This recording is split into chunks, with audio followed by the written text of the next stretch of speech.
Anong ibig sabihin nito? Meron palang mga pensan si Paringkulas dito. Paringkulas, tingnan mo. 'Di ba, mga kagaya mo yan? Hap-hap, para kayong mga manananggal. Kalahati. What? Akala ko naman namumukod tangi ako. Abay, meron pa pala akong mga kamag-anakan kagaya niyan? Mga kalahating Diablo. Sir Ed, madami bang mga kagaya niyan? At saka, parang trending ah. Kanina, kalahating anghel. Ngayon, kalahating Diablo na naman. Anong ibig sabihin nito? Mukha yatang pumapasok na tayo sa yugto ng panahon at sibilisasyong ito kung saan mag-uumpisa na ang pangingialam ng mga pinaghalong nilalang, ang mga hybrids kung tawagin, mga nilalang na kalahating mortal at kalahating taga-ibang dimensyon, kagaya ng nasusulat sa Aklatang Karunungan. Ang mga nilalang na mag-uumpisang maging makapangyarihan at matalo ang mga tradisyonal na antingero at mga aswang. What the backpack of the manananggal is that? Bakit ganyan ang nangyayari sa atin? Abay, gano'n na ba kalandi ang mga taga-ibang dimensyon? Wala na bang mga kalahi nila na pwede nilang gawan ng lahi at dito pa silang nagtutungo sa mundo ng mga tao? Hindi maiiwasan dahil bagamat mortal at mahina kung titingnan ang tao at sila ang pinakamababa sa 5 dimensyon. Ngunit base sa aking pag-aaral at sa karunungang nalalaman ng ibang dimensyon, lalong-lalo na ng mga engkanto, kapag ang isang tao ay nagkaroon ng supling na nagmula sa kanila o pinaghalo, maaari at may posibilidad na sa loob ng ilang milyong taon, may isang supling ang ipapanganak na pinakamakapangyarihan sa lahat. Iyon ang ninanais ng mga antingero at marahil iyon din ay nakarating na sa iba pang mga lahi at ibang dimensyon. Kaya naman, maging sila ay nagpupunla ng kanilang lahi sa mga tao sa pag-asang isang araw ay isilang ang kanilang pinakamalakas na kauri. Isang mas malakas kumpara sa mga pinaghalo-halong kapangyarihan, kumpara sa mga bathala, kumpara sa mga kagaya ni Fred na arkanghel. Isang nilalang na sinasabing lilipol sa lahat. Iyon ay isang maalamat na uri ng hybrid. Wala pa naman na inalalathala na may isinila ng ganon. Ngunit ayon sa propesiya, maaari at posible, bagamat walang tukoy na nilalang o dimensyon na pagmumulan. Subalit ayon sa mga hula, kung hindi akong nagkakamali, base na rin sa mga ipinagpauna ng orakulo, meron at merong isang uri ng nilalang sa bawat dimensyon na kapag naihalo sa dugo ng tao ay magiging napakamakapangyarihan. OMG! Anong ibig sabihin nito?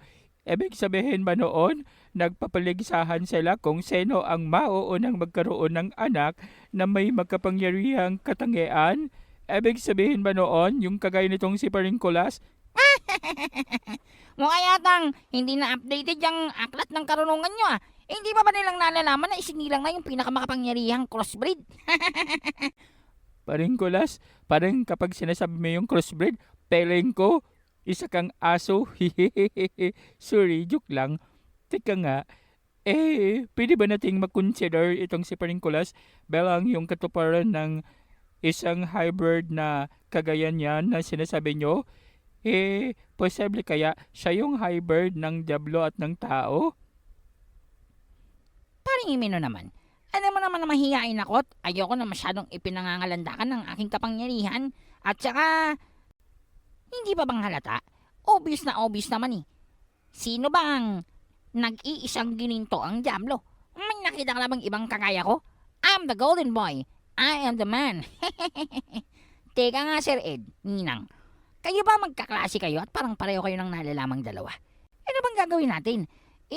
Mukha yatang itong mga kalaban natin dito, puro mga hybrid ang kasamahan. Mga pinaghalo-halo. Hindi na ako magtataka kung meron diyang taong kabayo.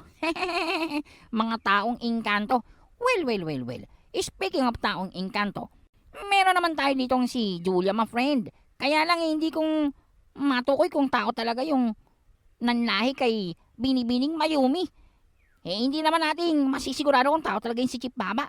Tingnan mo naman ang itsura. Wow! Nahiya naman ako sa'yo, ha?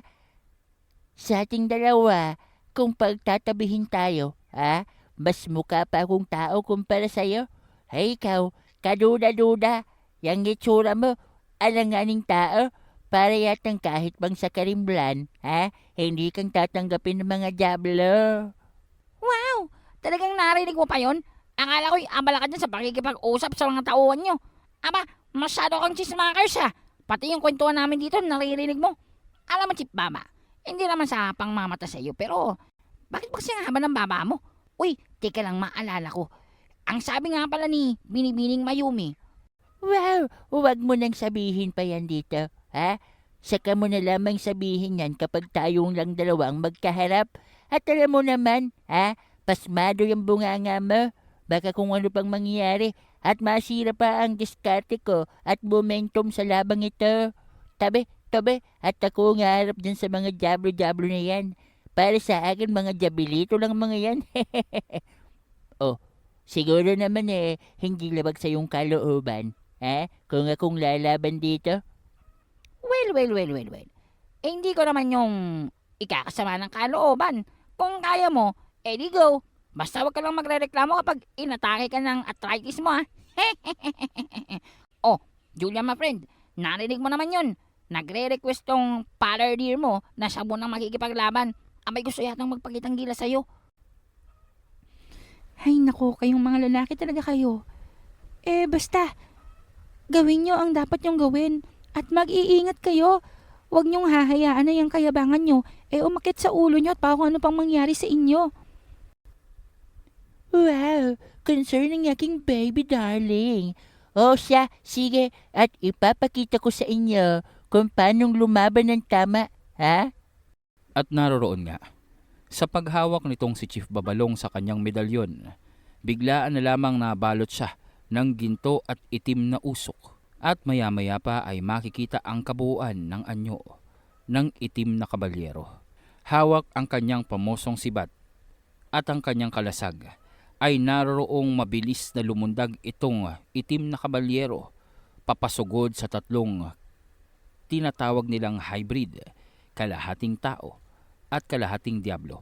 Bagamat kakikitaan talaga ng katangian bilang mga diablo ang tatlong ito dahil sa mga naglalakihang tao ito, ngunit naroroon pa rin ang kanilang itsurang tao. Yun nga lang, tila bang may mga sungay na ang mga ito. Bagamat makikitang tila ba ora lamang ito o presensya, makikita pa rin na totoo ngang meron silang katangian ng mga diablo. Subalit sa kabila nito, sa kabila ng katotohanang nagmula sila sa lahing diablo, hindi itong alintanan nitong si Chief Babalong. Ibig niyang maipakita sa lahat ng kanyang kasamahan, lalong-lalo na dito sa kanyang anak na matagal niyang hindi nakasama, na siya ay malakas at karapat-dapat na igalang, na may dahilan kung bakit tinawag siyang itim na kabalyero at bakit iginagalang siya ng mga engkanto na nakakakilala sa kanya. Naroroong ipinakita niya dito sa kanyang mga kasamahan ang bagsik ng isang mandirigmang itim na kabalyero na may kakayahan ng kidlat at kapangyarihang nagmula sa mundo ng mga engkanto. Maging ang tatlong kalaban niya ay nagulat. Sa kabila ng kanilang tibay ng pangangatawan, sa kabila ng kanilang mga naglalakihang braso at binti, na animoy aakalain mo ng mga kapring puti, naroroong kayang-kaya silang pinsalain nitong si Chief Babalong. Naroroong hindi nilang magawang sabayan ng basta-basta ang pagkilos ni Eleuterio Babalong. Dahil nga sa kanyang kakayahan na nagmula sa kapangyarihan at basbas ng kidlat. Dahil nga sa kanyang kapangyarihan na nagmula sa baluting nilikha ng mga engkanto.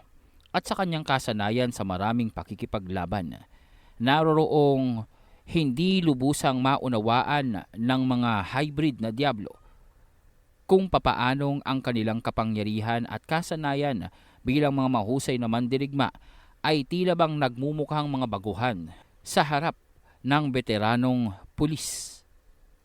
Ano bang nangyayari? Bakit tila yatang kahit ng pulis na yan, akala ko display lang dyan. Marunong din palang makipaglaban. At hindi lang pakikipaglaban. Kung pagmamasdan mo ang baluting tinataglay niya, hindi itong nagmula sa mundo ng mga tao. Tingnan mo ang disenyo.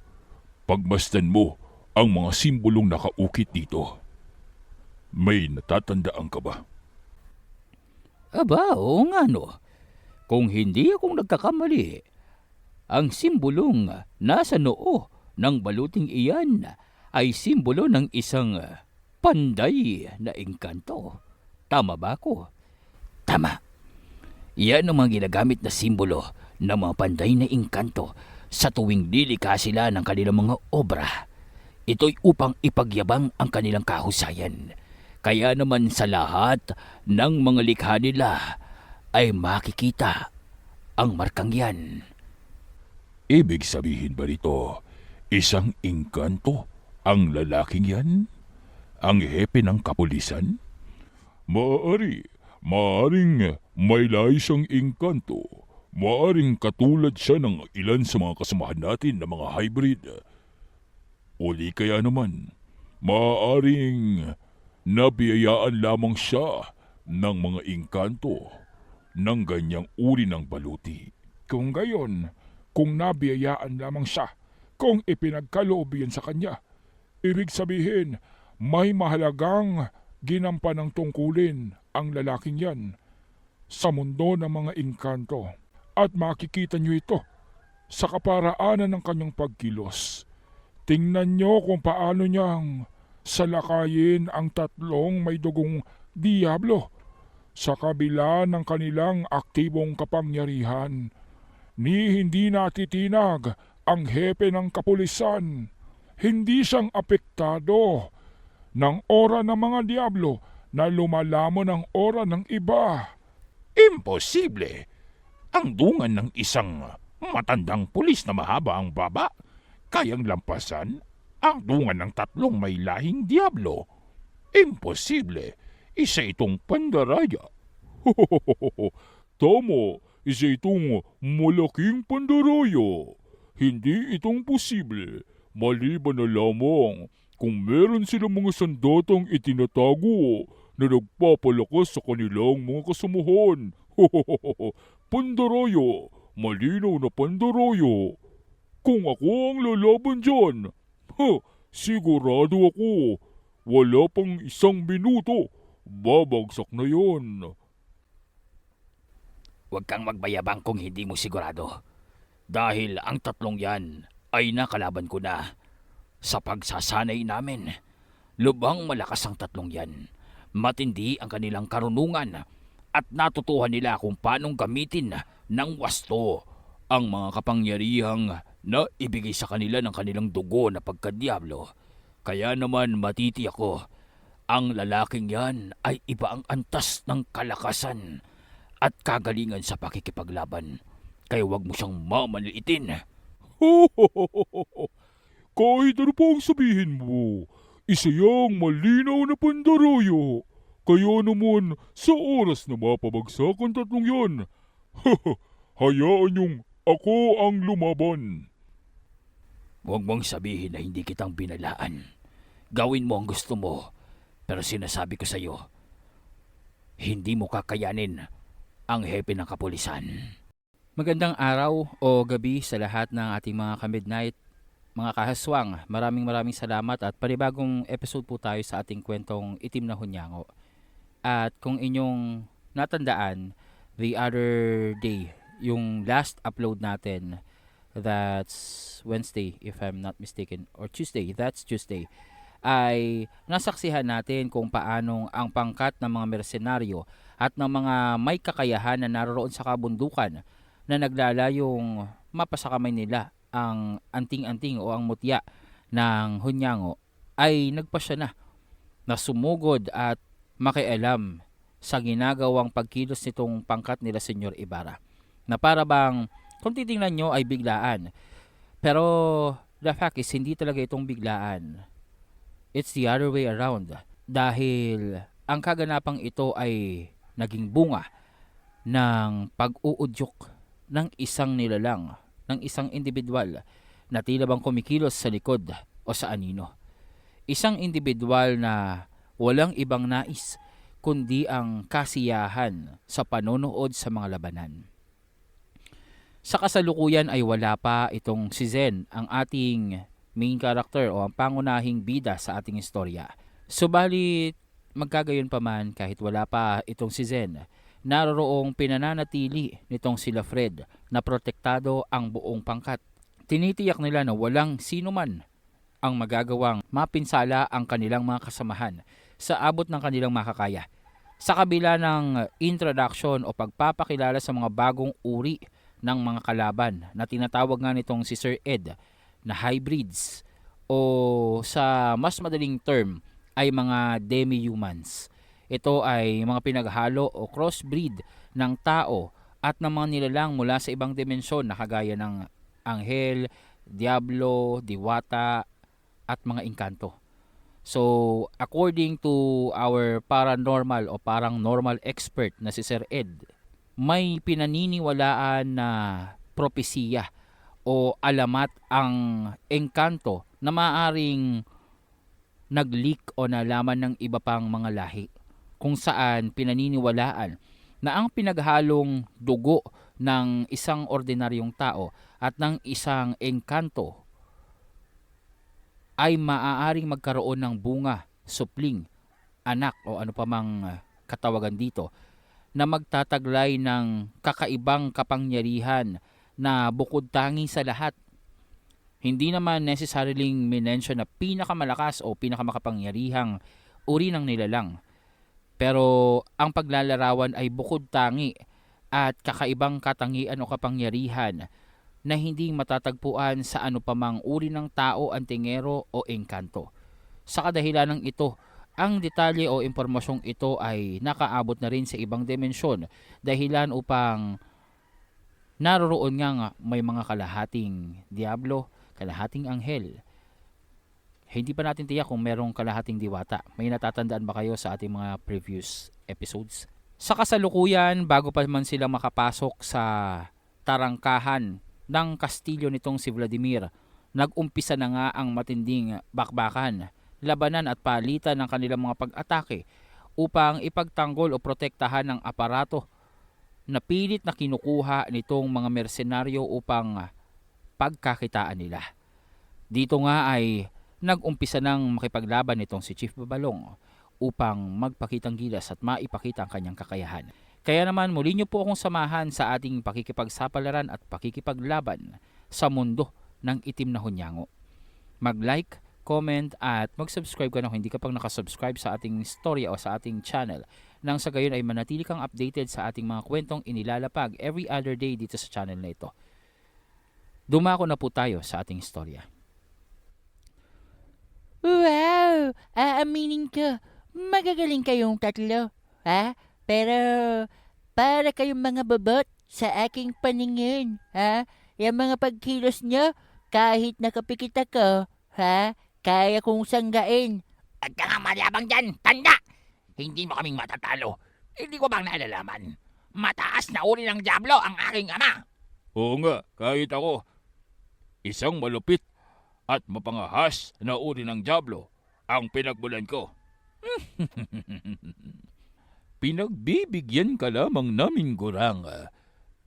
Huwag kang masyadong bilib sa sarili mo dahil maya-maya lang makikita mo magmamakaawa ka sa amin para ikay pagbigyan at para mabuhay pa.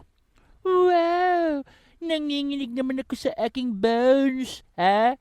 Gawin niyo muna bago kayong magyabang. Kung kaya, pinagbibigyan niyo ako, ha? Ako naman, pinapainit ko pa lang ang aking sarili. Warm up ba, ha? Kaya naman galingan niyo at tinaantok ako sa labang ito.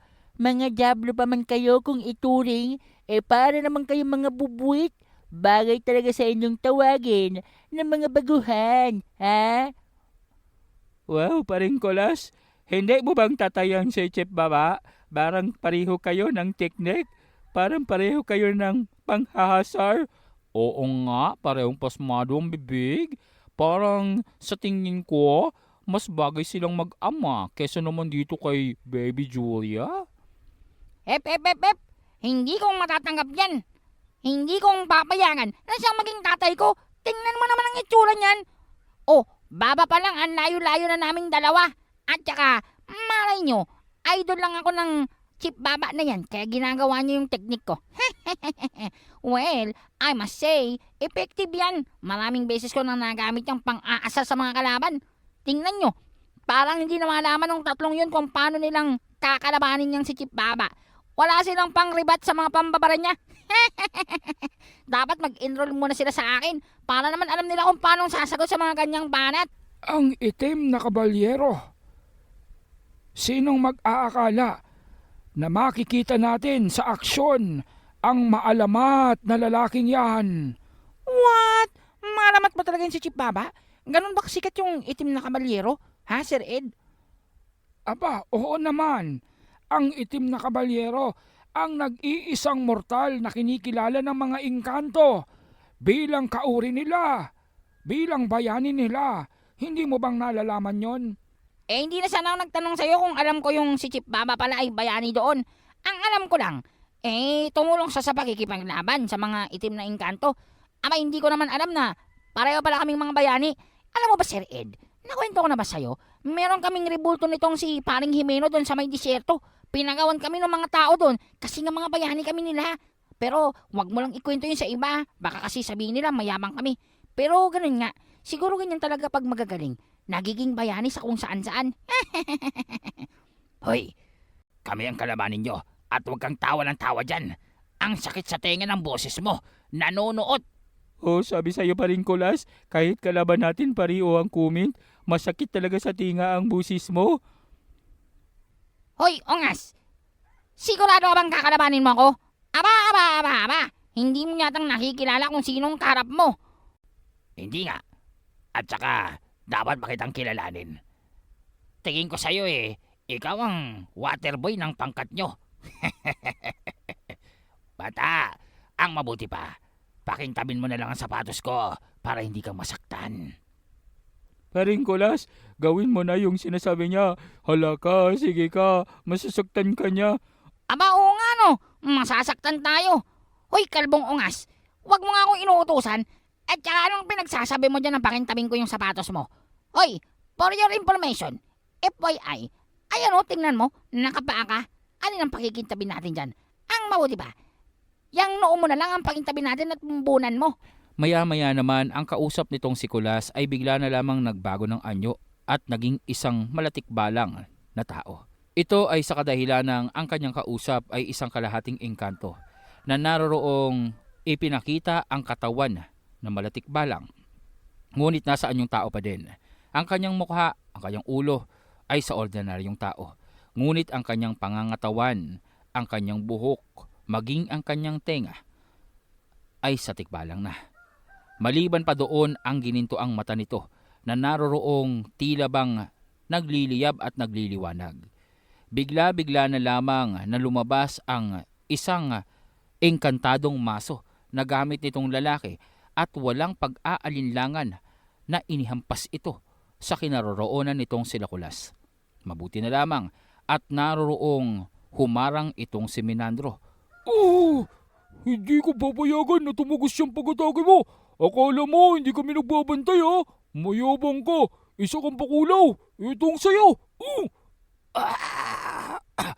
Anong isang yan? Napakalakas niya na ba yata? Paano niyang nagawang sanggain ang pag-atake gamit ang engkantadong maso? Ano? Gulat ka no? Yan si Paring Menandro. Aba, kung sa palakasan lang naman, Hindi mo makakaya yan. Alam mo ba, hindi ang tinatablan ng apoy si paring Minandro. Subukan mo, sunugin mo. Ito, may lighter ako. Boss Kulas naman eh. Huwag mo na akong pagkatuwaan pa.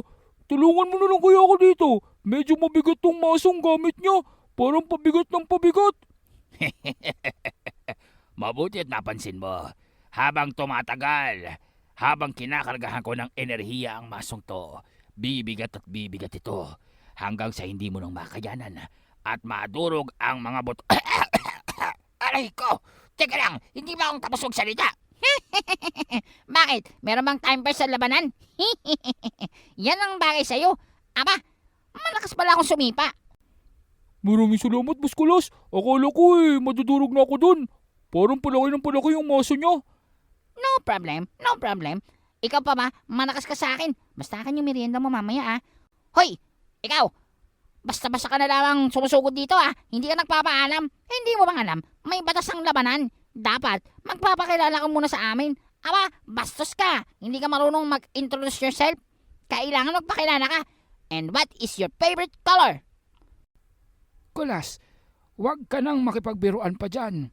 Dahil habang tumatagal ang labanang ito, mas lumilit ang espasyong ginagalawan natin.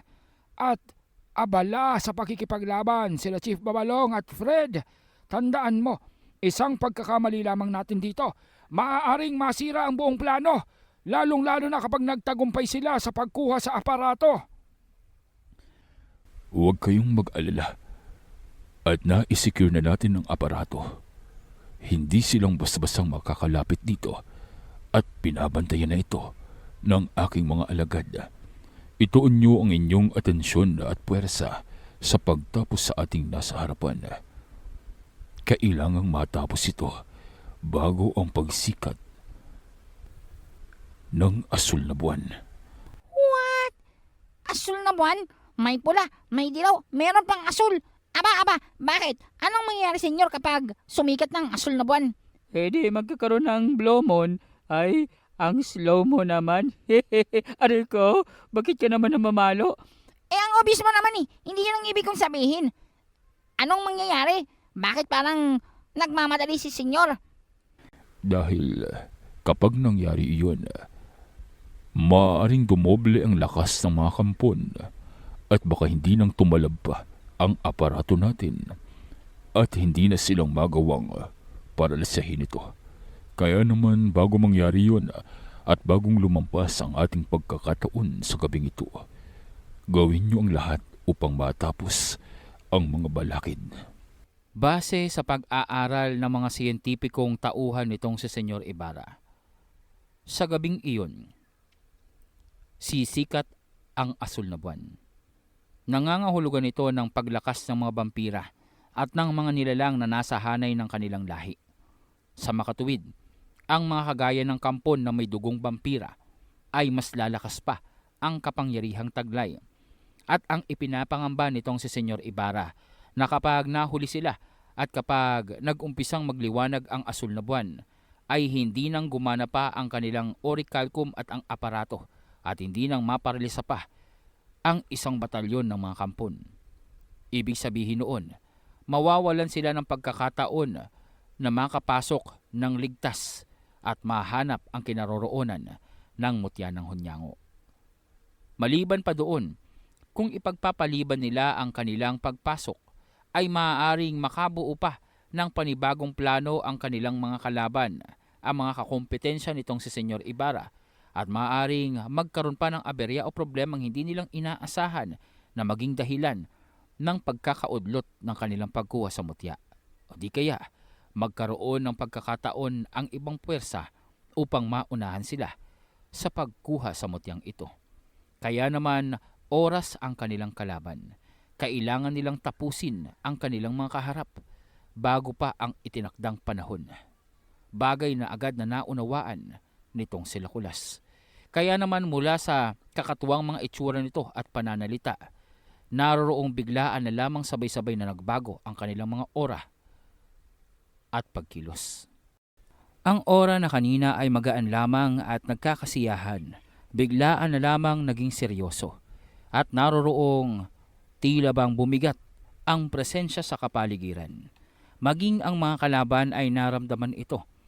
Hindi lamang ang pangkat nitong sila Senyor Ibarra ang nakaramdam ng bigla ang pagpapalit ng ora nitong sila Kulas, Jimeno, sila Menandro at maging itong si Fred ay naroroong naging seryosong lahat.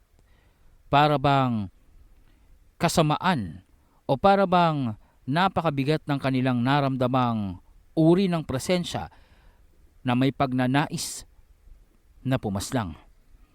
Nawala ang masayahing mukha nitong si Kulas at naroroong nag-umapaw ang puwersa ng gintong diablo. Maging itong si Jimeno, makikita na naroroong lumitaw ang mala espiritong gabay na gahigante ang laki na naroroong parabang bumakod sa buong kapaligiran ng kanyang mga kasamahan. Itong si Menandro naman, naroroong bigla na lamang nagpalit ng anyo sa pagiging malahalimaw na bakulaw nito. Isang nilalang na naroroong agad na sumugod patungo sa kanilang mga kalaban ng dire-diretso na animoy lahat ng mababangga ay magigiba, mawawasak at mamamatay.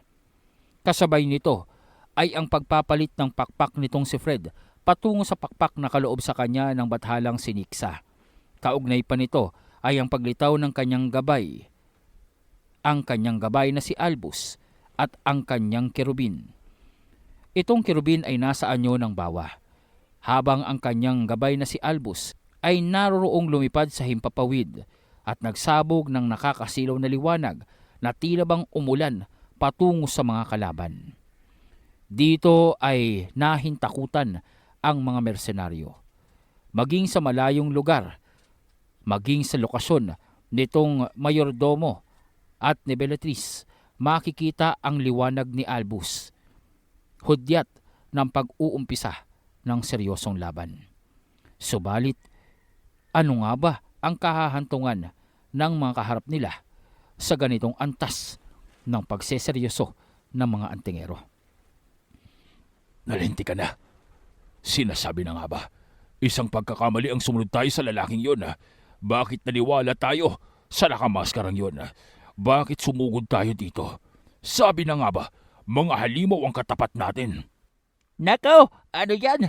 Hindi pa ako nakakakita ng ganitong presensya sa talambuhay ko. Parang ang kanilang presensya pa lamang. Pupuksain na tayo. Sibat na tayo dito. Ayoko na dito. Kayo na lamang ang kumuha sa mutya. Ayoko na dyan. Di bali nang wala akong sweldo. Gusto ko bang mabuhay? Bala kayo dyan! Ay, sandali! Huwag niya akong kakalimutan! Ayoko makipaglaban sa mga yan! Mga abnormal! Doon ay sabay-sabay na nagtakbuhan ang iilan sa mga mersenaryong sumusugod at mataas sana ang kanilang kumpiyansa sa sarili na kaya nilang tapusin ang pangkat nitong sila Senyor Ibarra. Subalit sa ipinakita ng mga antingerong kasamahan ng pilantropo, para bang nagbago ang kanilang mga isipan, para bang natunaw at naglahong parang bula ang kanilang lakas ng kalooban. Subalit iilan sa kanila ang naroroong nanatili. Ang mga hybrid. Ang ilan dito ay namumula ang mga mata. At ang ilan pa, naroroong may mga maitim na pakpak. Ito na ang umpisa ng seryosong laban. Ang pangkat ng kalalakihang yan. Ang grupong namumula ang mga mata. Hindi ako maaaring magkamali sa kanila. Mga itim na anghel! Hindi ako maaaring magkamali. Ang kanilang presensya, ang kanilang itsura, at ang kanilang mga tridente. Sila ang mga itim na anghel na usap-usapan sa nagdaang siglo. Kung gayon, naririto pa rin sila. Ano ang kanilang pakay? Posible kayang ang mutya ng hunyango din? Higit pa doon ang kailangan nila. Natitiyak ko, may mas malalim na kadahilanan ang kanilang paglitaw dito. Ang mga itim na anghel na yan ay sinasabing ang 7 simbolo ng kamatayan. Tama, ang 7 kabalyero, ang 7 anghel na itim na sinasabing nagdadala ng masamang balita sa sino mang makakakita sa kanila. Tila yata dito nang mag-uumpisa ang seryosong laban ng ating mga kasamahan.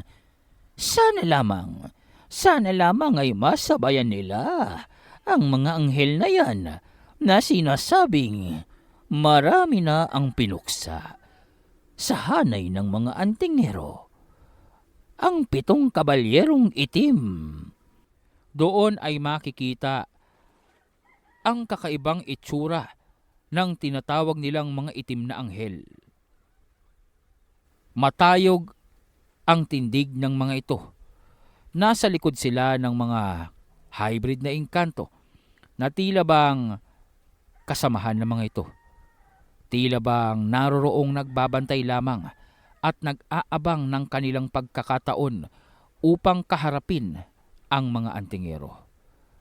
Kilala nila Senyor Ibarra, maging ni Sir Ed at Ninang, ang reputasyon ng 7 itim na kabalyero. Alam nila kung gaanong kabagsik ang mga ito at kung gaanong katindi ang kanilang kapangyarihan at kasanayan sa pakikipaglaban. Sa pagpapakita ng tunay na kalakasan nitong sila Fred, tila bang ito ang naging hudyat para sa mga itim na anghel upang ilantad ang kanilang presensya. Animoy nahawi ang makapal na hamog at ulap na tumatakip sa kanila upang maipakita ang kanilang nakakakilabot at kahindik-hindik na presensya at aura. Naroroong matindi at napakaitim na uri ng aura ang bumabalot at pumapaikot sa tinutukoy nilang 7 itim na kabalyero. Bagamat kapareho ng katawagan nito sa hepe ng kapulisan na si Chief Babalong, ngunit ang 7 itim na kabalyero na tinutukoy nila na may lahing anghel ay nasa ibang antas. Dahil nang tumama kay Chief Babalong ang kidlat na nagmula sa itinaas na tridente ng isa sa mga itim na anghel, tumilapon ang hepe pabalik sa kinaroroonan ng kanyang mga kasamahan. Kung hindi dahil sa proteksyon nitong si Jimeno, matinding pinsala ang tatanggapin nitong si Chief Babalong. Mabuti na lamang at nasa elemento ng kidlat at kuryente ang katangian ng kanyang katawan, kaya naman nagawang normal ang pagtama nito sa kanya at kakaunting galos lamang ang kanyang tinamo. Aray ko, mukha yatang matindi ang galit sa akin ng isang yun Maraming salamat sa iyo, Utoy. Kung hindi dahil sa iyo, abay napahamak na ako. Kakaiba ang itim na kinlat na yun, Ngayon lamang ako nakakita ng ganong uri na pag-atake na nagmula sa kalangitan. Ay, nagawa ko ng pabagsakin ng 3. Nagawa ko ng mapabagsak ang mga diablo, Pero ibang antas yata ang mga nilalang na yan. Tama ka dyan, Hepe. Dahil mga itim na anghel ang nakikita natin ngayon. Kumpara sa mga isinumpang anghel na sinasabing umiiral sa mundong ito. Kagaya ng anghel na si Uriel. Ang mga itim na anghel na yan ay iba ang katangian at pinagmulan. Sila ay natamo ang titulo sa pagiging itim na anghel dahil sa dami ng kanilang mga napaslang, sa dami ng kanilang nagapi sa pakikipaglaban, at sa dami ng kanilang nawasak na mga pamayanan. Ang 7 itim na anghel, mga itim na kabalyerong anghel, ay nagbabadya ng kapahamakan sa ating lahat. Ayos to. Kung gayon, malalakas sila. Ibig sabihin, hindi natin kailangang magpigil ng ating mga sarili. Tama ba ako, paring Fred? Tama ka sa sinasabi mo. Kung ganun nga, at sila ang pinakatuktok ng kalakasan sa ating mga makakaharap. Ibig sabihin lamang noon, kailangan din nating ipakita ang ating mga kalakasan. Kailangang ipakita natin ang bunga ng ating mga pagsasanay sa ilalim ng mahatan. Kailangang makita nila ito. Ano? Mahatan? Tama ba ang narinig ko? Sumailalim sila sa pagsasanay ng isang mahatan? Mukha yatang ibang-iba na ang pangkat ng mga antingerong ito. Mula nang huli ko silang makita. Kung totoo ang sinasabi ng Arkanghel na nagsanay sila sa ilalim ng isang mahatan, ibig sabihin noon, iba na ang antas ng kanilang kalakasan. I wonder, gaano kayang kalakas ang pinagbago ng kanilang mga kakayahan simula nang nakaharap ko sila sa panahon ng Haring si Zed. Mukha yatang ang impormasyong iyan, Mr. President, ay matutunghayan natin sa labanang ito. Siyang tunay. Lahat ng mga hayop sa kapaligiran ay sabay-sabay na nagsilikas. Maging ang ilan sa mga tinuturing na pinakamapanganib na nilalang na naroon sa kagubatang iyon na pag-aari nga ng mga vampira ay makikitang nagsisilikas at nag-uumpisang lisanin ang kanilang mga tirahan. Ito ay sa kadahilanan ng epekto ng nagbabanggaang puwersa ng mga antingero at ng mga itim na anghel o mga tinatawag na itim na anghel. Ani mo'y makikita na para bang mga anino ang kanilang itsura na naroroong nag-uumapawang ora. Nananatili lamang silang nakatingin sa mga antingero, habang ang mga antingero naman at ang arkanghel ay naroroong nag-aantay din sa pagkilos ng kanilang mga katunggali. Nagpapakiramdaman ang magkabilang panig. Tila bang nagsusukatan ng kanilang mga kapangyarihan. Tila bang nag-aantay kung sino ang unang susugod.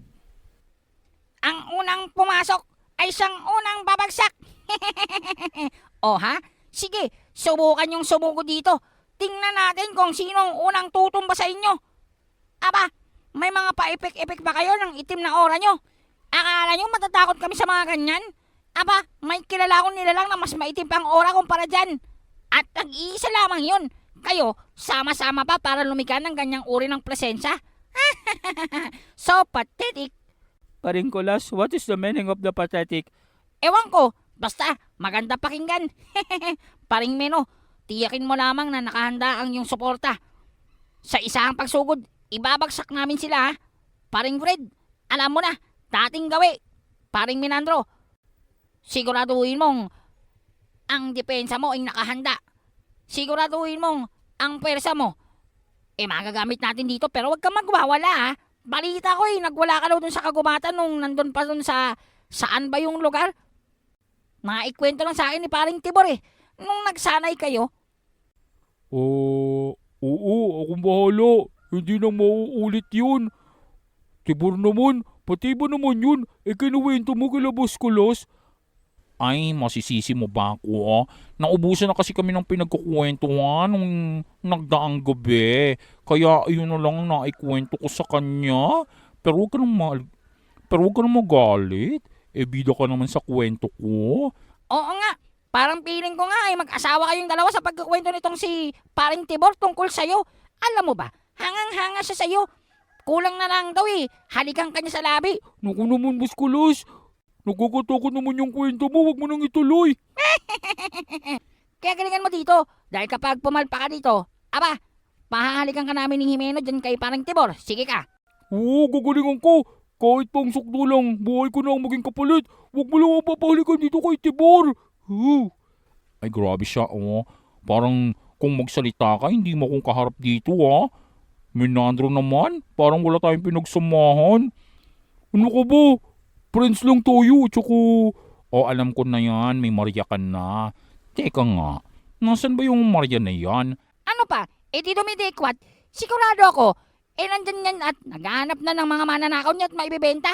Makadin ka ba nun Boss Kulas naman, nagbago na yun si Maria. Hindi na makati yung kamay nun. Ano ka ba? Huwag kang magpapanin lang sa babaeng yon. Aba, hindi basta-bastang magbabago ang isang nilalang. Magdamag lamang. Kahit pang sabihin mong mabait na yon, aba, Yung ugali nun na trabaho at propesyon bilang magnanakaw, nasa budhi pa rin noon. Nananalaytay sa kanyang mga dugo. Tingnan mo ako, gwapo ako. Kahit napunta ako dun sa kaharian nila Haring Zed, gwapo pa rin ako. That is the evidence. Kahit saan kang mapunta, kahit anong panahon, kahit anong mangyari sa'yo, kung ano yung natural na nasa iyo, natural na yun. Hindi yun matatanggal. Kumbaga, nakaukit na yun sa kaluluwa mo. Kaya nga kahit nabalik na tayo dito, balik-balik ta rin mo man ang mundo. Kahit napunta na kami sa 4 kantos, o kita mo pagbalik namin, gwapo pa din ako. Wala na tayong magagawa sa pagmumukha ko, no? Kaya naman, yang si Maria, believe me or not, maniwala ka sa akin. Magnanakaw pa din ng kamay niyan. Nangangati, nanghahanap, nag-aantay ng pagkakataon para makakuha ng isang jackpot. Kaya ikaw, mag-iingat ka. Mukha ka pa namang tao. Sayang naman ang pagiging mukhang tao mo kung magpapauto ko lamang sa babaeng yun. Asan ba yun?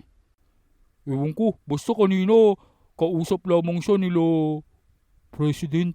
Ewan ko, close pala sila. Nakaw! Nagsama pa yung dalawang palasubas. Aba, kausap niya yung si Apo Hildas. Nako. Kinikilabatotan ako dyan. Parang ibang pakiramdam ko. Well. Bakit hindi muna natin ituon ang ating mga atensyon dyan sa mga totong na anghel na yan?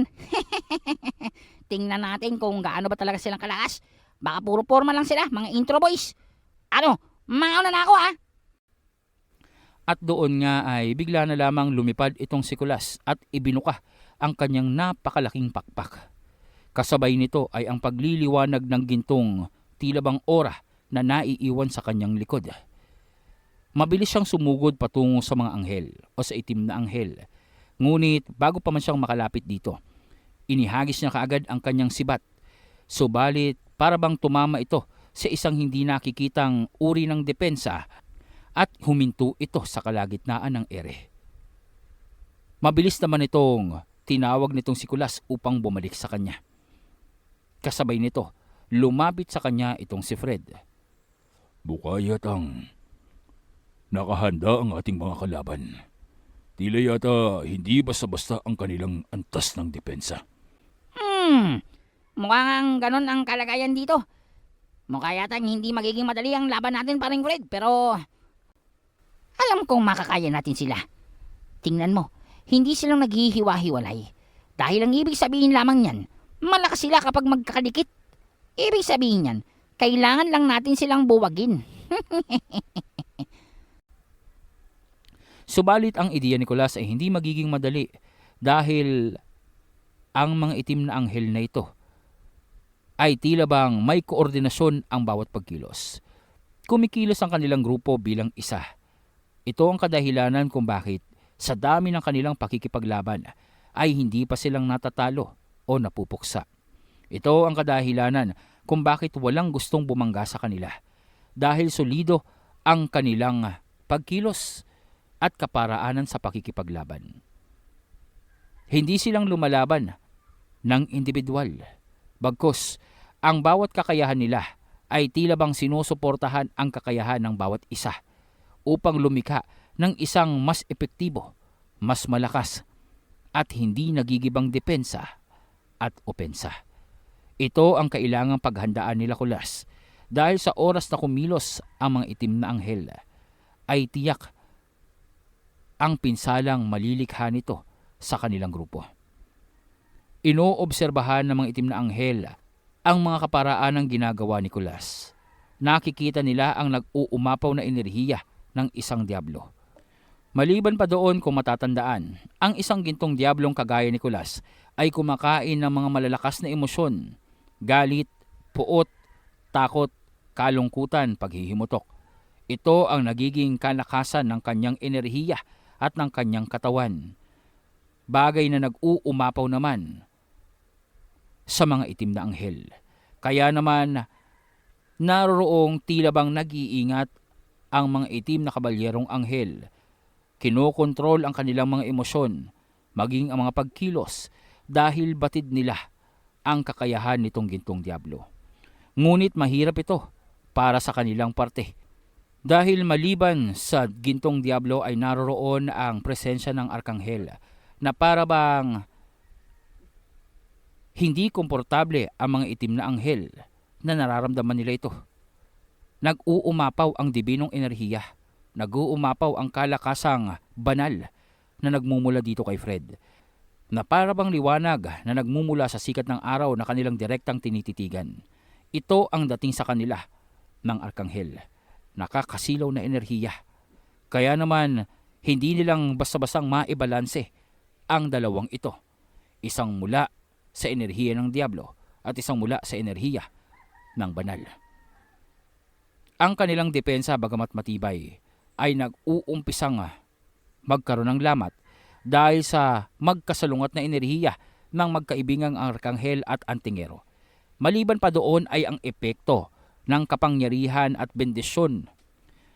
Maliban pa dito ay ang epekto ng kapangyarihan at basbas ng bathalang siniksa, na walang katiyakan kung anong uri ng bathala ba, na naroroong habang tumatagal ang presensya sa isang labanan ay mas lumalakas. Para bang isa itong invisible na enerhiya na naroroong unti-unting sinisira ang depensa ng mga itim na anghel. Naroroong unti-unti, tila bang tinutunaw ang kanilang inilagay na harang.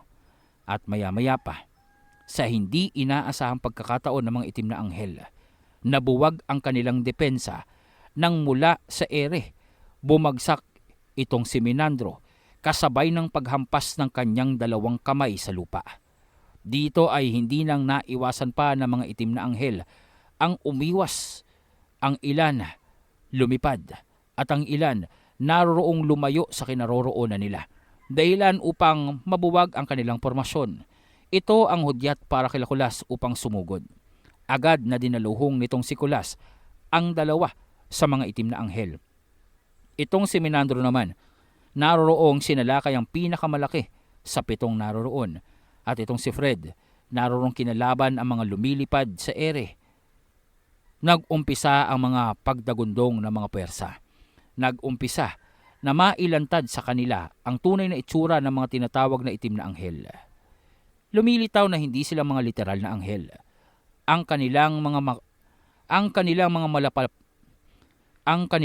malapakpak na itsura. Ang mga malapakpak na itsura sa kanilang likuran ay lumilitaw na mga ora pala. Sadyang ginawa o nilikha upang maihulma bilang mga pakpak upang dumagdag sa takot na nararamdaman ng kanilang mga kalaban. Subalit lumilitaw na sila ay mga uri din ng hybrid. Ang mga itim na anghel ay mga nilalang na nagmula sa pinaghalong tao at engkanto. Kung gayon, ang kanilang uri ay hindi talagang sadyang mga anghel. Ngayon, nauunawaan ko na. Kaya palang hindi matukoy ang kanilang mga kakayahan at kapangyarihan. Mga engkanto sila. At ibig sabihin lamang noon, nagmumula sa mga relika at mga engkantadong sandata ang kanilang mga kapangyarihan. At ibig sabihin noon, interconnected ang kanilang mga kakayahan. Nakadesenyo ang kanilang enerhiya at gagana ng pinaka-epektibo sa 100% kung sila ay magkakasama. Ngayon mukhang naliliwanagan ng misteryo sa itim na kabalyero. At tila yata, nauunawaan ko ng koneksyon nito kay Chief Babalong. Chip, tingnan mo, mga kapikat mo pala to eh. Kita mo yung mga baluti nila, pareho ng simbolo ng baluti mo. Aba, may nalalaman pa kayo mga itim na anghel, mga impostor, oportunista. Ngayon mga bebe boy, ngayong nabuwag na ang depensa nyo, may paani-anino effect pa kayo? Mga engkantong totong lang pala kayo? Tingnan natin kung magagawa nyo pa kaming sabayan. Wag mong isipin na dahil nabuwag mo ang aming depensa ay mananalo na kayo. Hanggat nasa amin ang mga relikang nilikha ng aming mga pantas, ay hindi nyo kaming basta-bastang maibabagsak. Hanggat nasa amin ang mga relikang ipinagkaloob sa amin ng aming mga nakatatanda, ay hindi nyo kaming basta-bastang matatalo. ang aming mga ninuno ng mga tunay at purong engkanto, ang aming gabay. Kaya naman, sa lahat ng mga hybrid, kami ang pinakamalalakas at pinakamahaba ang buhay. Umiral na kami sa maraming siglo. Nagtagumpay na kami sa maraming pakikipaglaban. Oo, pakikipaglaban na dinaya nyo at pineke nyo. Who knows? Mali ba namin kung talagang totoo yan? O baka kayo din ang nagsulat ng mga kwento para lamang palakasin ang inyong mga presensya. Mamaya, Japix lang naman yung mga aklat na nabasa tungkol sa inyo at kayo lang din ang gumawa ng mga kwento-kwento doon. Tingnan nga natin kung talagang totoong malalakas kayo. Itim na kabalyerong anghel. Pwe, mas magaling sa inyo si Chip Baba. Kaya naman pala alam na alam nila kung paano mapipinsala ang baluting ipinagkaloob sa akin ni Daddy Encanto, ha? What? Tinatawag mong daddy yun? Di ka bang kinikilabutan? Mas matanda pa itsura mo? Well. Back tayo dito sa mga kalaban. Akala ko naman matindi talaga kayo. Hindi naman pala kayong mga tunay na anghel. Mga hilaw. Mga hilaw pala kayong engkanto. Paring Fred, ano? Hatubulan na natin to. Huwag kang masyadong magmadali dahil nag-uumpisa pa lamang tayo. Nagkamali kayong sumugod sa amin. Ngayon ay nakatapak na kayo sa lugar kung saan sakop ng kapangyarihan ng aking relika. Dahil dito, hindi kayong makaaangat sa lupang ito. Hawak ko ang beat. Hawak mo ang bit. Aba, hawak ko ang bit, no? Anong hindi makakangat? Teka nga. Oo nga, no? Anong nangyayari sa atin? Kulas, tila yata mas mabigat ang hatak ng mundo sa atin dito sa lugar na to. Tila yata malakas ang presensyang nagmumula sa kailaliman. Tumpak! Tumpak ang sinabi mo dahil ang relikang aking taglay ay nagpapalakas ng gravitational pull ng isang lugar at makokontrol ko kung sino ang gagaan at kung sino ang bibigat. Kaya kong dagdagan ng inyong kabigatan ng ilang ulit hanggang sa madurog kayo. Kagaya na lamang nito. Aray, mukha yatang bumigat nga. Paring Menandro, okay ka lang ba? Okay lang ako dito. Wala pa ako nararamdaman. Kaya ko bang kumilos? Makulat ang isang to. Dagdagan natin ang bigat mo. Paring Menandro, kahit pagsasalita ko, ang hirap. Okay ka lang ba? Okay lang ako, Boss Kulas. Wala naman akong nararamdaman. Akong bahala. Akong bahala sa isang ito. Lintik, bakit hindi tinatablan ng aking kapangyarihan ang isang yan? Bakit hindi siya apektado ng aking relika? Ang sakit nun. Mukha yatang ibang isang yan. Mukha yatang kagaya natin. Isa siyang hybrid pero walang katiyakan kung saan siyang nagmulang lahi. Kung hindi siyang naaapektuhan ng ating relika, may posibilidad na ang kanyang kakayahan ay kapareho sa iyo. Imposible yon. Nag-iisa lang ako sa mundong ito. Yun ang sabi sa akin ng aking ninuno. Kwento mo sa lola mo. Boss Kulas, huwag ka na muna magsalita. Parang hirap ka na. Ako nang bahala dito. Tatapusin ko siya. Naroroong sumalakay itong si Menandro. Nataranta ang hybrid na kaharap niya na sinasabing may kakayahan na kontrolin ang gravity sa kapaligirang sakop ng kanyang relika. Pero kahit na anong gawin niya, paulit-ulit na pinatungan ang bigat na mararanasan nitong si Menandro. Para bang walang epekto ito sa binata. Animoy habang mas bumibigat ang pakiramdam nitong si Kulas at maging nitong si Fred. Itong si Menandro naman ay walang nararamdaman, walang reaksyon ang kanyang katawan.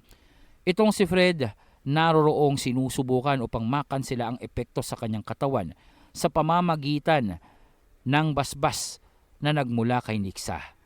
Unti-unti, tila bang lumilikha ng espasyo ang kanyang presensya upang itulak pabalik ang epekto ng kapangyarihan ng engkanto o ng hybrid.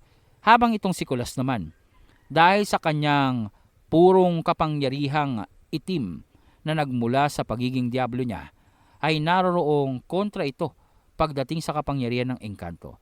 Kaya naman sa kanilang tatlo, si Kulas ang pinakaapektado ng kakayahan nitong hybrid. Paring Minandro! Sige, batukan mo ng tatlo yan! Ipagiganti mo at hirap na ako magsalita dito! Kakaiba itong si Kulas. Hirap na siya sa gravitational pull, ay nagagawa pa rin ang dumaldal. Aba, saludo ako sa kanyang kakulitan at katigasan ng ulo. Gumagana pa ang kanyang kakulitan sa ganyang sitwasyon. Ganyan naman po talaga siya. Oo nga, Ninang. Sa lahat ng labang kinaharap namin, hindi namang nagbago ang gawin niyang si Kulas. Palagi niyang pinapagaan ang sitwasyon. Kahit pang maging katatawanan siya, wala siyang pakialam doon. Yan ang sikretong kapangyarihan ni Kulas, ang pag-aanin ng pakiramdam ng mga nakapaligid sa kanya. Kaya hindi na ako magtataka pa. Hindi magtatagal matatapos na ang labang ito. Sa kabila ng tila bang sorpresang kakayahan nitong mga hybrid, tila yatang ang nakaharap nila o isa sa kanilang mga nakaharap ay kontra sa kanilang kakayahan. Kagaya nitong si Minandro. Ang kanyang katangian, kapangyarihan at kalinangan ay hindi naaapektuhan ng relika nitong nilalang. Kaya naman sa kabila ng pagpupumilit nito, makikita ang nag-uugat-ugat na sentido ng lalaki sa pagpapatong-patong ng bigat sa kanyang mga kalaban. Hindi niya napigilan pa ang pagtama ng malakas na pagsuntok mula kay Minandro. Ang suntok na yun ay hindi basta-bastang suntok. Dahil nang tumama ito sa kanya, nawasak ang katawan ng lalaki. Maging ang kanyang relika ay naglaho. Animoy nagkadurog-durog at giniling na karne ang kinahinatnan ng kanyang katawan mula sa matinding puwersa ng suntok nitong si Minandro.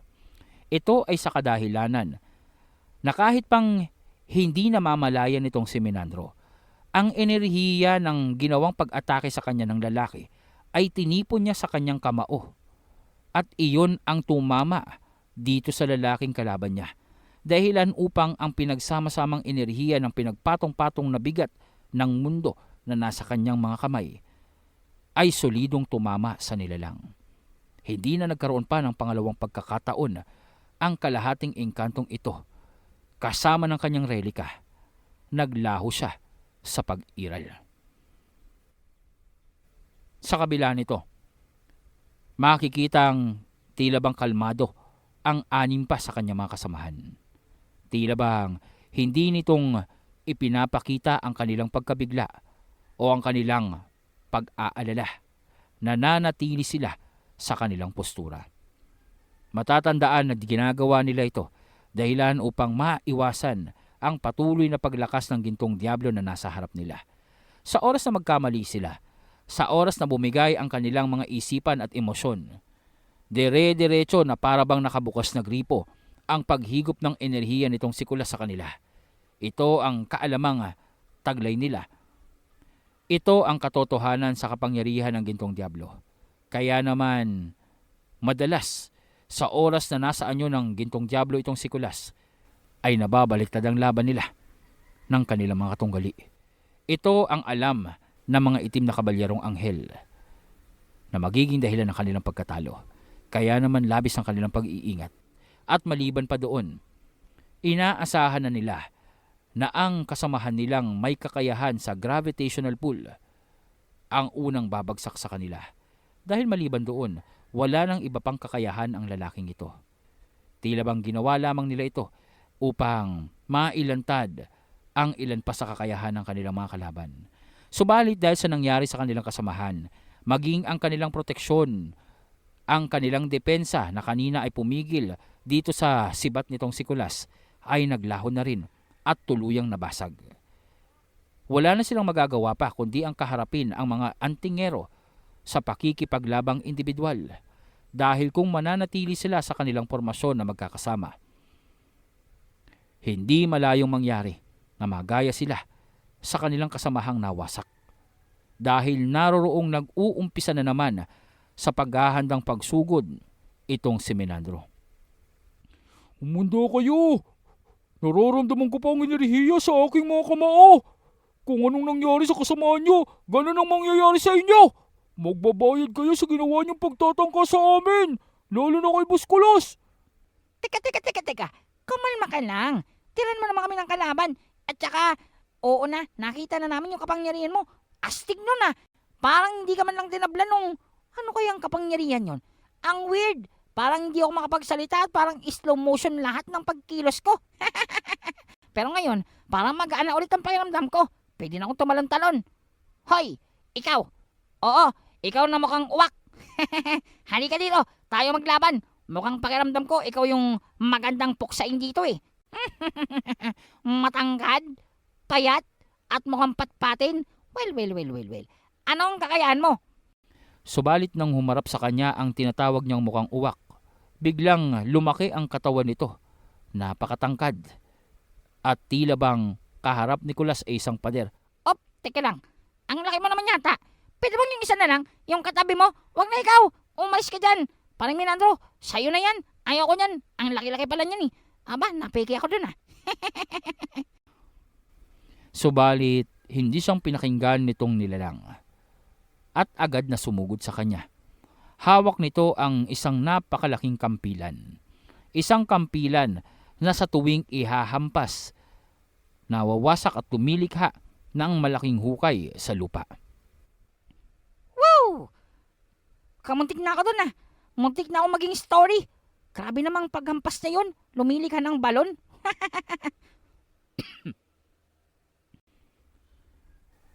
Mukha yatang nagkakasiyahan kayo. Tila yata ang nagawa niyong pagpaslang sa aming kasamaan ay nagbigay sa inyo ng kalakasan ng loob. Ngunit paumanhin, hindi itong uubra dahil ang inyong kinalaban ay isa lamang payaso sa aming pangkat. Hindi siyang kabilang sa 7 kabalyerong itim. Dahil kami ang tunay na mga kabalyero. At doon ay lumitaw ang pinakapinuno ng itim na anghel na kabalyero. Makikita ang pakpak nito na parabang pakpak na kahalintulad dito kay Fred. Maliban pa doon, hindi lamang ora ang kanyang pakpak, kundi tunay na mga pakpak ng arkanghel. Siya ang namumuno sa 7 itim na anghel na kabalyero. Isang itim na arkanghel. Makikita ang makinis at mahabang sungay nito. Makikita ang mga pakpak nito na parabang may mga pangil na sa bawat pagkampay ay lumilikha ng itim na alikabok. Isang uri ng sumpa na kumakalat sa kapaligiran. Makikita naman ang mga kasamahan niya na naroroong uminom ng likidong kulay pula. Ito ay upang makontra ang epekto ng sumpa na ipinapakalat ng kanilang pinunong itim na arkanghel. Subalit, doon ay mabilis na umaksyon itong si Jimeno. Agad niyang naramdaman ang peligrong dulot ng tila bang pulbos na itim na kumakalat sa kanilang kapaligiran. Dahilan nito upang hawakan niya ang kamay nitong si Beng.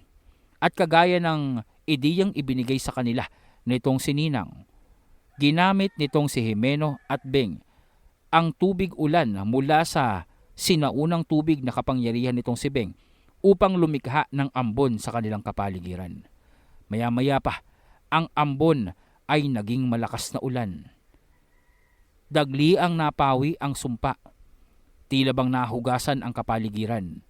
Nawala ang itim na abo o alikabok na pumapaikot dito sa itim na arkanghel at naglaho ng tuluyan.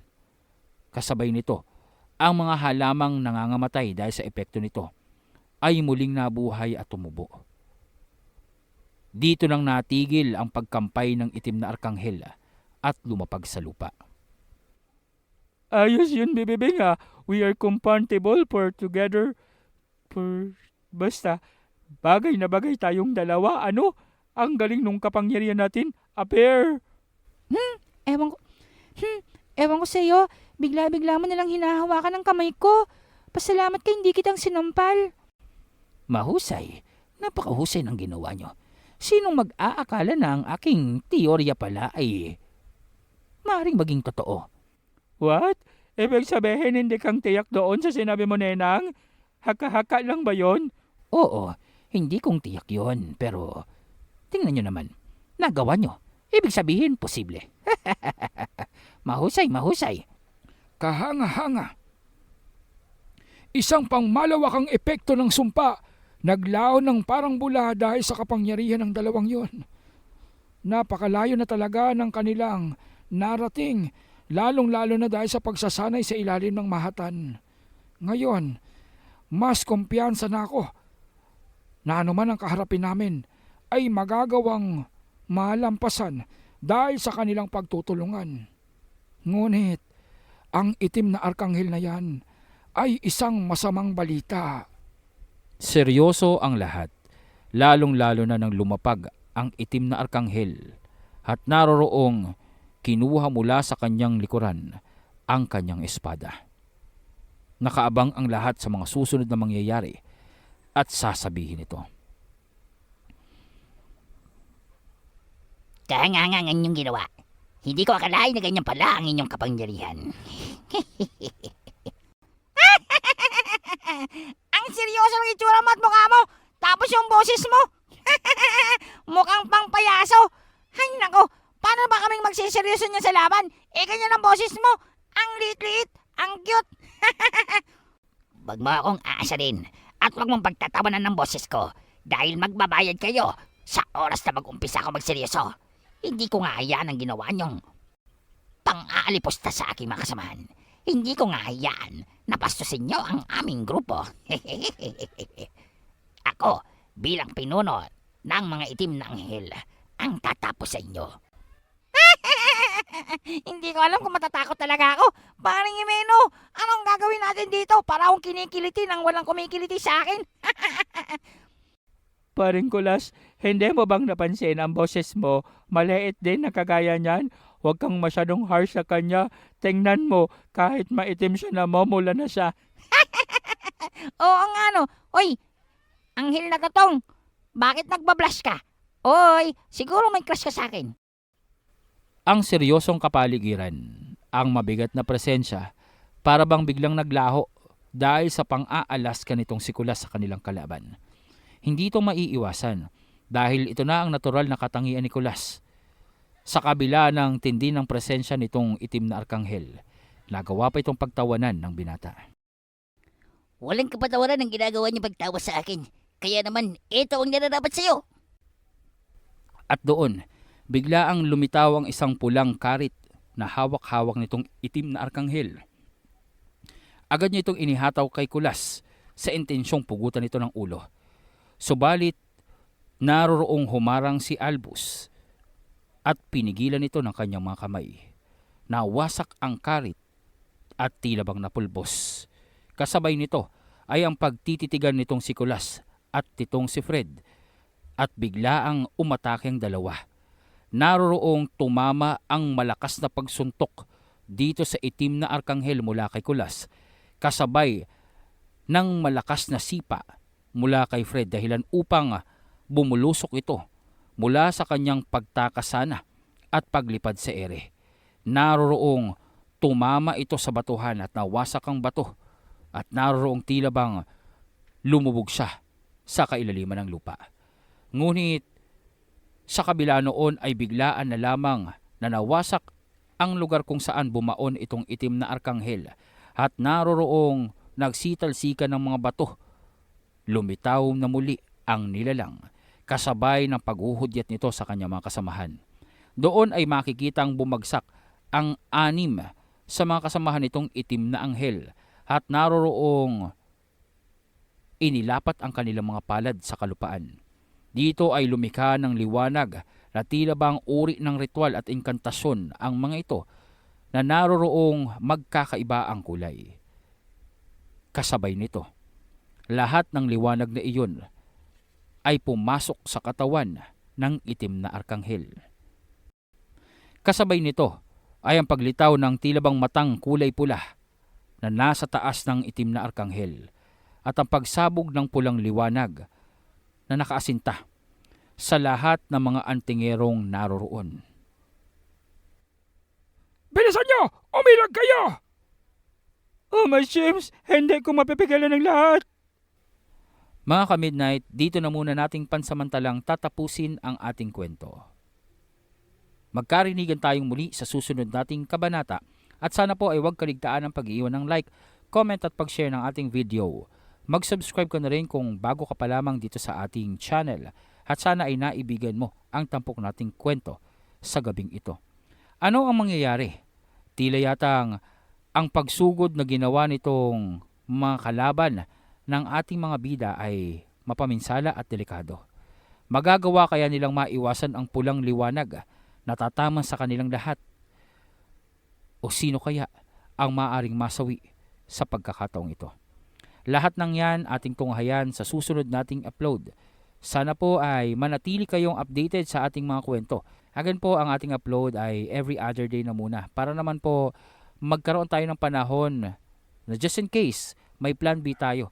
Kung sakasakali man na hindi agad-agad maaprobahan ng platform ang ating application na muli sa partnership, ay lilikha tayo ng or itutuloy natin yung kabila.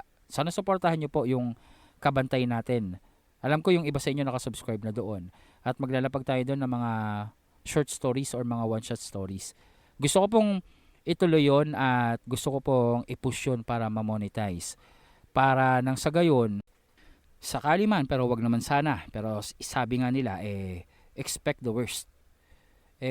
Sakali man na hindi agad maaprobahan yung muling maaprobahan yung pag-apply natin dito sa Midnight TJ para magkaroon siya ng revenue or kumita siya, maumpisahan natin yung isang channel. To those people na naroroon po sa Kabantay Horror Channel na nakikita nyo po sa taas o dito kung saan man dito sa ating screen yung logo. Maraming salamat kung nakasubscribe ka na dyan. At kung hindi pa, mangyaring pasyalan nyo po at mag-subscribe na rin po kayo upang matulungan nyo na rin po ang inyong lingkod sa ating adhikain na makapagpatuloy dito sa mundo ng narration. At nang sa gayon ay maibahagi ko pa ang napakarami pang kwento na gusto kong mailahad sa inyong lahat. Mga pakikipagsapalaran, adventures, experience, at mga katatawanan, iyakan at aksyon na nakaamba pa nating ilahad. Hindi lamang po dito sa Itim na Hunyango, kundi sa iba pang mga stories natin na gusto nating maibahagi sa inyong lahat. I know, hindi madali, hindi basta-basta, pero kung magagawa kong magpatuloy, kung magagawa kong mag-survive dito sa mundo ng narration, sinisigurado kong mapapakinggan nyo ito at hindi itong mananatiling nasa isipan ko lamang. Yun lamang po sa gabing ito. Maraming salamat. This is Sir Mar of Midnight TJ.